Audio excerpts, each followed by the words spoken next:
welcome back to the sideboard here at GP Richmond. I'm Nick Miller alongside Reid. How are you doing today? Great, how are you? Good.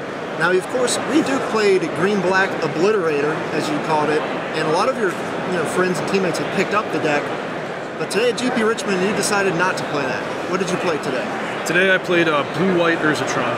And what prompted such a stark contrast in decks? Well, the short answer to that question is that this is just a really, really fun deck to play. So, 15 rounds, 4,300 people. I just wanted something that I actually genuinely enjoyed playing. But there are also a lot of strategic advantages to this deck. For one thing, I think that Gifts Ungiven for Unburial Rites is especially powerful right now, given especially that Deathrite Shaman has been banned. And this deck generally just has a good matchup against Birthing Pod and Blue-White control decks, which I expected to be pretty popular here. Right. That's an important thing to note when playing such a long, huge tournament, is you want to, enjoy yourself as well. Yeah. I've talked to some people, they don't even know what they think like top 8 record even has to be, so it's just like astronomical. So yeah, just like, I'm just playing what I want to play. Now, you have the gifts package with just a numerous assortment of cards. You have the Triple Wrath suite. Lots of one-ofs in this deck. Of course, interacting with gift rights package and all that. Explain some of the one-ofs and what the implications are. Well, in addition to having Gifts Ungiven, this is just generally a late game control deck. The games go long, you draw a lot of the cards out of your deck, so having a variety of pretty powerful one-ofs is really helpful. Also makes the deck harder to play against. Right. But I have one of each copy of the 4-mana Wrath of Gods, which means if you Gifts Ungiven searching for all 3, they are forced to put 1 into your hand. I have a Timely Reinforcements and a Batter Skull as nice life gain options to not just get burned out against a Tribal Flames deck or something like that. Actually 4 copies of Path to Exile just as your bread and butter anti-creature card. You're going to get Splinter Twin. And then some versatile answers and some versatile threats. Detention Sphere, Oblivion Ring, just to grab whatever. Yep, Planeswalkers, Blood Moons, anything like that. And your finishers, so to speak, Emrakul, Elesh Norn, Iona. Right, Iona and Elesh Norn combo extremely well with Unburial Rites. Turn 3 or 4, you Gifts Ungiven for only 2 cards. They go directly to your graveyard, and against virtually every deck in the field, one of these 2 cards is going to be a game winner. Against Birthing Pod or Affinity, you just wipe their board and they can never play anything for the rest of the game with Elesh Norn.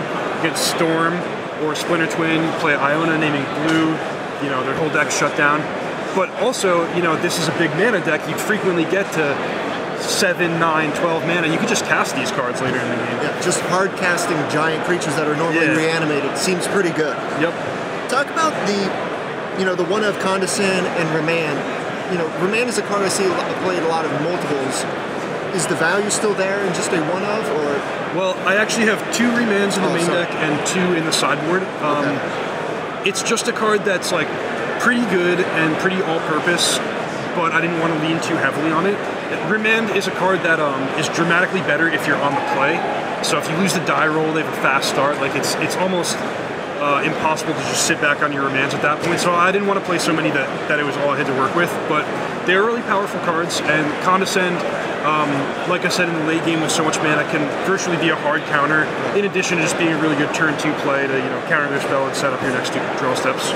Explain why you chose the Blue-White Tron over the other Trons. Green-Red is kind of faded out, Mono-Blue, all the other variants. What's so much better about this? Well, the Tron decks that we're used to in Modern are really like glass cannons. Their plan is just to put something in play on turn 3 or 4 and hope it's good enough. And a lot of times it is. Those are great decks too, but this is more of a well-balanced, all-purpose deck. And what it really is just a control deck that happens to have the Tron engine for the late game. But you're very much able to win games without assembling Tron. You're not quite as vulnerable to hate cards, and you have powerful Plan A in addition to Plan B, Plan C, Plan D. It's tough to shut this deck down completely. And of course, your sideboard. You pointed out you had 3 copies of Ghostly Prison.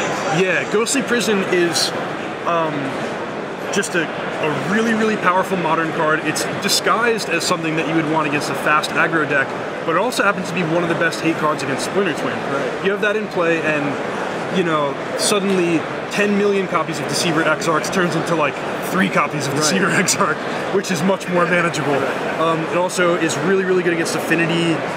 Decks with man lands, sometimes like a fast 1-drop zoo can buy you enough time, to stabilize.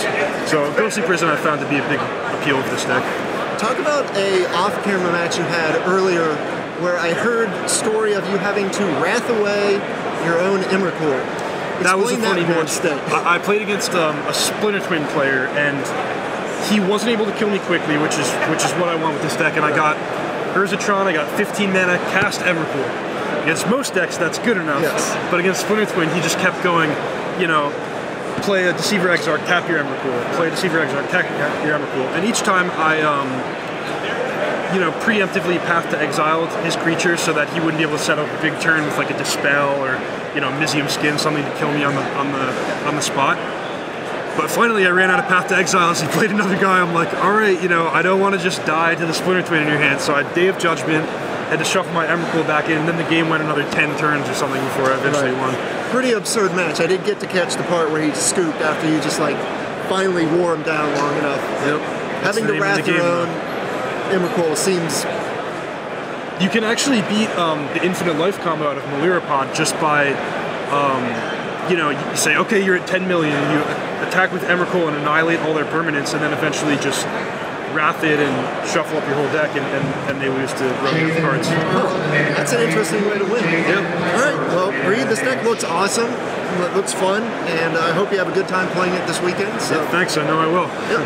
For Reid Duke, I'm Nick Miller in the sideboard. Stay tuned for more action here at GP Richmond.